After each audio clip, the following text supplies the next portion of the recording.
Is your Hisense TV screen flickering, flashing, or going black out of nowhere? I know how frustrating that is, but before you panic or reach for your wallet, let me show you a few quick fixes that could solve the problem in just minutes. First up, check your TV's picture settings. Go into the menu and look for things like energy saver mode, motion smoothing, dynamic contrast, and noise reduction. These features sound helpful, but trust me, they're often the #1 cause of flickering, especially in darker scenes. I've seen people fix their TV instantly just by turning off energy saver mode alone. Give it a try and see if it does the trick. Still having issues? Let's do a proper power reset. Don't just power off with the remote. Unplug your TV directly from the wall, wait a full 60 seconds, then press and hold the physical power button on the TV for 30 seconds. When you plug it back in, make sure it's going straight into a wall outlet, not a power strip. Bad connections or grounding issues can cause all kinds of flickering headaches. Next fix, let your TV check itself. Head into settings, look for support or self-diagnosis, and run the picture test.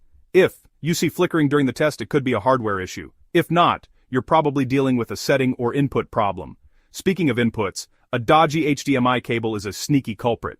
Unplug your HDMI cable, try a different port, or replace it with another cable, especially if you're using 4K or gaming at high refresh rates. You can also unplug all cables first to see if the flickering stops. If it does, reconnect them one by one to identify the faulty cable. Cheaper old cables can't handle the bandwidth, and that leads to all sorts of screen glitches. Here's another super quick fix: update your TV's software.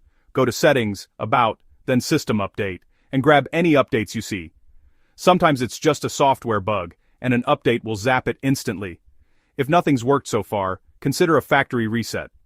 Be warned.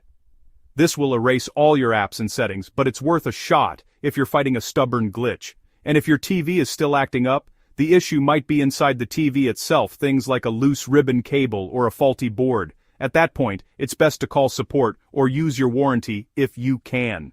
Drop your experience in the comments so others can benefit, and if you want more quick tech fixes, hit that subscribe button. Thanks for watching.